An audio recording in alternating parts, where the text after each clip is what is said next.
ಮದುವೆ ಮುನ್ನ ಸೆಕ್ಸ್ ಮಾಡುವುದು ಒಳ್ಳೆಯದ ಕೆಟ್ಟದ?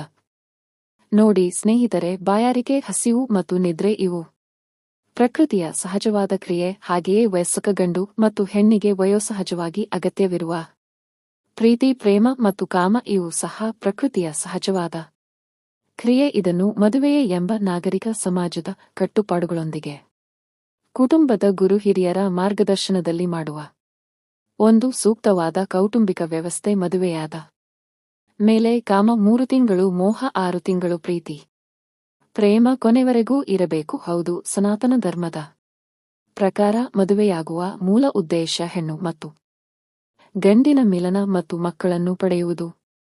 ಪ್ರತಿಯೊಬ್ಬ ಪುರುಷನು ತನ್ನ ಸ್ವಂತ ಹೆಂಡತಿಯೊಂದಿಗೆ ಮತ್ತು ಪ್ರತಿಯೊಬ್ಬ ಮಹಿಳೆ ತನ್ನ ಸ್ವಂತ ಗಂಡನೊಂದಿಗೆ ಮಾತ್ರ ಲೈಂಗಿಕ ಸಂಬಂಧವನ್ನು ಹೊಂದಿರಬೇಕು. ಅವಿವಾಹಿತ ಜನರು ಲೈಂಗಿಕ ಸಂಭೋಗದಲ್ಲಿ ತೊಡಗಿದಾಗ ಅವರು ದೇವರ ಉತ್ತಮ ಉಡುಗೊರೆಯಾದ ಲೈಂಗಿಕತೆಯನ್ನು ಅಪವಿತ್ರಗೊಳಿಸುತ್ತಿದ್ದಾರೆ.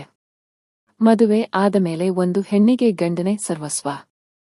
ಗಂಡನಿಗೂ ಕೂಡ ಇದೇ ಅನ್ವಯ ಆಗುತ್ತದೆ. ಒಂದು ವೇಳೆ ನಿಮಗೆ ಗಂಡನ ಮೇಲೆ ಪ್ರೀತಿ ಭಾವನೆಗಳಿರದಿದ್ದರೆ ಕಾನೂನುಬದ್ಧವಾಗಿ ಡೈವೋರ್ಸ್ ಕೊಟ್ಟು ಮತ್ತೆ ಉಳಿದದ್ದನ್ನು ಮಾಡಿ ಹೊರತು ಹಾಗೆ ಬೆನ್ನಿಗೆ ಚೂರಿ ಇರಿದರೆ ಇದು ಸರಿಯಲ್ಲ. ಮಾಂಗಲ್ಯ ಭಾಗ್ಯದ ಬೆಲೆ ಪವಿತ್ರವಾದದ್ದು. ಅಷ್ಟಕ್ಕೂ ಸುಖ ಸಂಸಾರವಿದ್ದರೆ ಬೇಡದ ಹೇಸಿಗೆಯ ಹೊಲಸಿನ ಹುಡುಕಾಟಕ್ಕೆ ಏಕೆ? ದೇಹದ ದಾಹ ಏನಿದ್ದರೂ ಹೊತ್ತು ಮುಳುಗುವ ತನಕ ಕಾಮದ ಕ್ರೀಡೆಯ ಮೇಲೆ ನಿಂತ ಸಂಬಂಧ ಕ್ಷಣಿಕ ಮಾತ್ರ. ಕಾಮದ ಸಾಗರದೊಳು ಹಾರಿದರೆ ಉಸಿರು ಕಟ್ಟಿ ಸಾಯುತ್ತೀರಿ. ನೀವು ಬಿತ್ತಿದ ವಿಷ ನಿಮ್ಮನೆ ಕೊಲ್ಲುವುದು. ಕೊನೆಗೆ ಇರುವುದೊಂದೇ ಬದುಕು, ಹೇಸಿಗೆಯ ಎಂಜಲು ತಿನ್ನುವ ಅಯೋಗ್ಯ ಕೆಲಸ ಮಾಡಬೇಡಿ. ಸಮಾಧಾನದಿಂದ ಕುಳಿತು ಯೋಚನೆ ಮಾಡಿ. ನಿಮ್ಮ ಜೀವನ ನಿಮ್ಮ ಕೈಯಲ್ಲಿದೆ. ಗಂಡನೇ ಹೆಣ್ಣಿಗೆ ಭೂಷಣ, ತಾಳಿಯೇ ಹೆಣ್ಣತನಕ್ಕೆ ಕಳೆ. ಅದಕ್ಕೆ ದಯಮಾಡಿ ಕಳಂಕ ತರಬೇಡಿ. ಇದು ಗಂಡಸರಿಗೂ ಲಾಗುವಾಗುತ್ತೆ. ಹೀಗಾಗಿ ಮದುವೆಯಾಗುವಾಗಲೇ ಆದಷ್ಟು ತಮಗೆ ಹೊಂದಾಣಿಕೆ ಆಗುವ ಅಥವಾ ಸಮರ್ಪಕವಾದ ವ್ಯಕ್ತಿಯನ್ನು ಆಯ್ಕೆ ಮಾಡಿಕೊಳ್ಳಬೇಕು. ಪರಸ್ಪರ ಅಭಿರುಚಿ, ಆಸಕ್ತಿ, ವ್ಯಕ್ತಿತ್ವ ಇವುಗಳಿಗೆ ಹೊಂದುವಂತಹ ಸಂಗಾತಿಯನ್ನು ಆಯ್ಕೆ ಮಾಡಿಕೊಳ್ಳಬೇಕಾದದ್ದು ಅತ್ಯಂತ ಅವಶ್ಯಕ. ಅದನ್ನು ಬಿಟ್ಟು ವಿವಾಹದ ಒಂದು ಚೌಕಟ್ಟಿನಲ್ಲಿ ಇದ್ದುಕೊಂಡು ಹೊರಗಿನ ಸಂಬಂಧಗಳಿಗೆ ಕೈಚಾಚಬಾರದು. ಅದು ಯಾರಿಗೂ ಸಹ ಒಳಿತನ್ನು ಉಂಟುಮಾಡುವುದಿಲ್ಲ. ಗಂಡ ಹೆಂಡತಿ, ಅವರ ಕುಟುಂಬಗಳು, ಮಕ್ಕಳು, ಹೀಗೆ ಎಲ್ಲರೂ ಸಹ ಅನೈತಿಕ ಸಂಬಂಧಗಳಿಗೆ ಬಲಿಪಶುಗಳಾಗುವುದು ಶತಸಿದ್ಧ.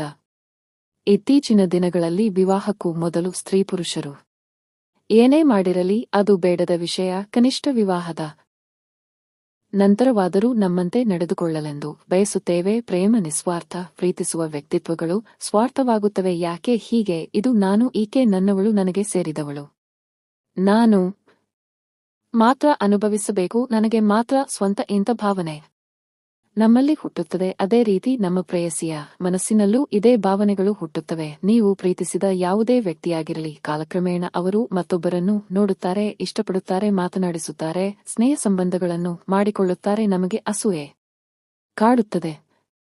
ಮನಸ್ಸಿನಲ್ಲಿ ಗೊಂದಲ, ಗದ್ದಲ, ಗಲಾಟೆಗಳು, ಅನುಮಾನಗಳು ಉದ್ಭವಿಸುತ್ತದೆ. ಕ್ಷಯದ ಆಕರ್ಷಣೆ ಜೀವನದ ಮಧುರ ಬಾಂಧವ್ಯದ ಹೂಗಿಡವನ್ನು ಕಡಿಯುವ ಕೊಡಲಿ ಆಗಬಾರದು.